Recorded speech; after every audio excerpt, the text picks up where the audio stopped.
खोजत शिव नहीं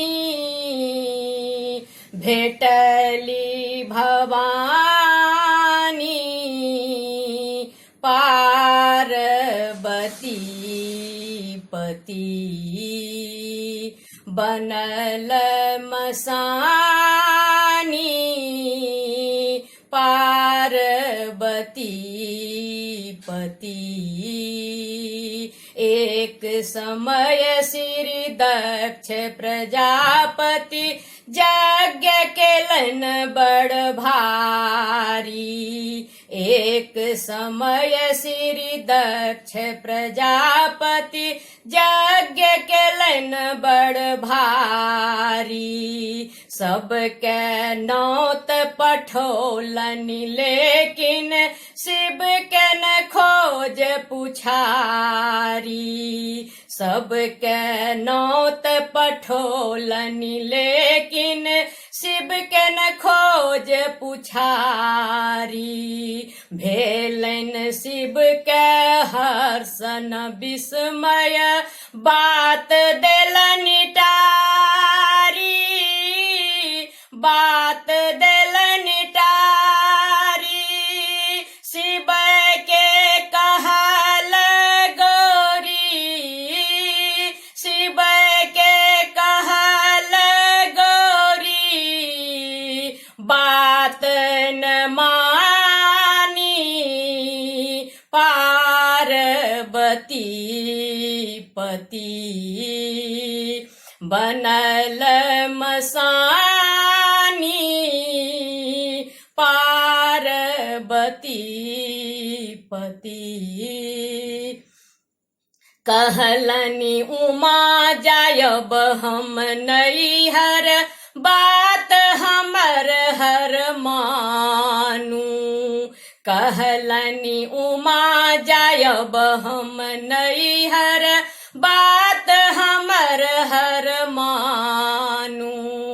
यज्ञ देखी घुरी आयब निश्चय क्षोभहिय जनु आनू।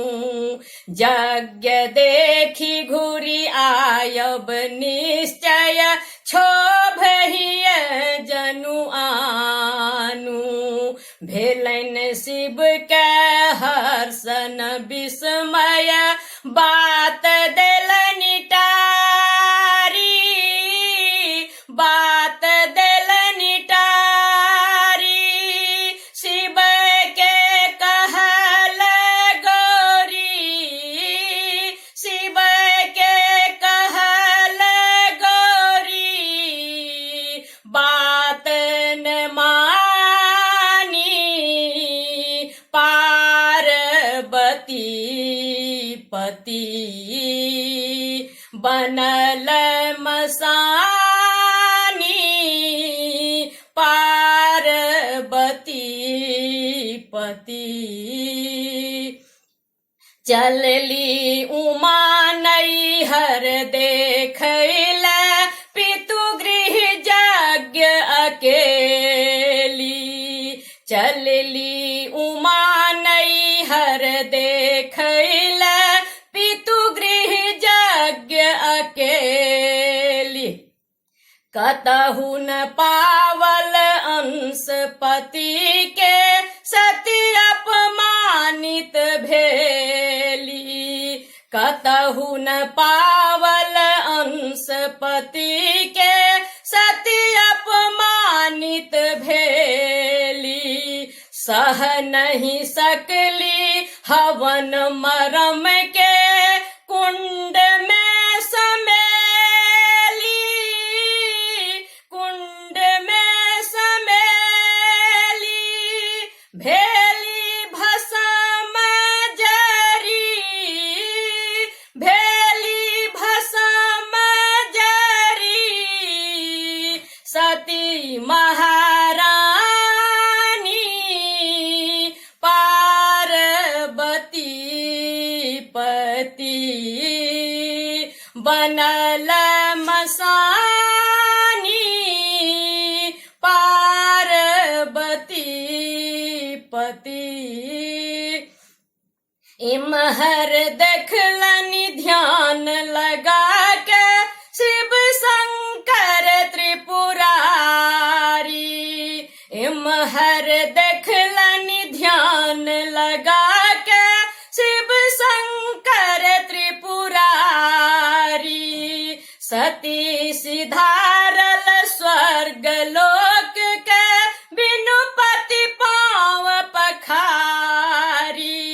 सती सिधारल स्वर्ग लोक के बिनु पति पाँव पखारी। के पिस देथिन भांग धथुरा बयस बुढ़ारी। बयस बुढ़ारी चलला ससुर घर। चलला ससुर घर खोजन शिवानी।